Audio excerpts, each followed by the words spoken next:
Operation సింధూర్ను దేశమంతా మెచ్చుకుంటాంది. జవాన్లకు ప్రతి ఒక్కళ్ళు వేల వేల శనార్థులు చెప్తాండ్రు.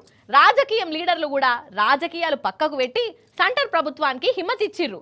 అన్నట్టు మన రక్షణ మంత్రి రాజ్నాథ్ సారు అన్ని రాజకీయం పార్టీలను పిలిచి మీటింగ్ పెట్టిండు. అందరికీ చెప్పాలి కదా ఎట్లెట్ల ముంగిటికి పోయినాము, ఉగ్రవాదులు ఎంతమంది చచ్చిర్రు, ఏంది కథ, ఇంకా రాన్ రాన్ చేయవలసింది ఏంది, సెంటర్ మనసులో ఏమున్నది, ఇగో ఇవన్నీ వాళ్ళతోని చర్చ పెట్టిండు. పాన్ రడుచుకుందాం నడువురి. అయితే బేస్తారం నాడు మన సెంటర్ సర్కార్ వాళ్ళు అఖిలపక్షం మీటింగు పెట్టిరు. అంటే అన్ని రాజకీయ పార్టీల పెద్ద లీడర్లను పిలిపించుకొని వాళ్ళతోని మాట ముచ్చట పెట్టుడు అన్నట్టు. అయితే మన రక్షణ మంత్రి రాజ్నాథ్ సింగ్ సారు ఇంతజాం చేసిన ఈ మీటింగుకు షై పార్టీ తరపున రాహుల్ గాంధీ, ఖర్గే సారు, ఎంఐఎం అసద్ బాయి, డిఎంకే ఎస్పీ, శివసేన, షీపుర్కట్ట పార్టీ, ఎర్రజెండా పార్టీల నుంచి లీడర్లు వచ్చిరు.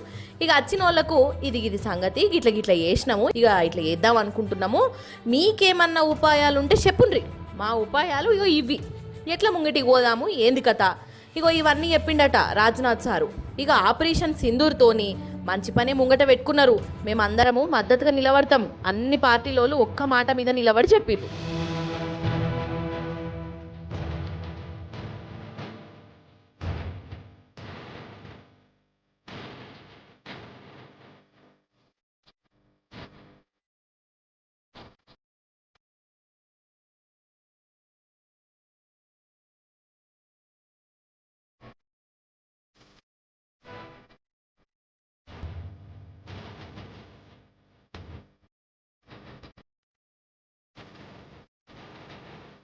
అయితే మనోళ్ళు చేసిన ఆపరేషన్ సింధూర్తోని దగ్గర 100 మంది ఉగ్రవాదుల మీదనే చచ్చిరట.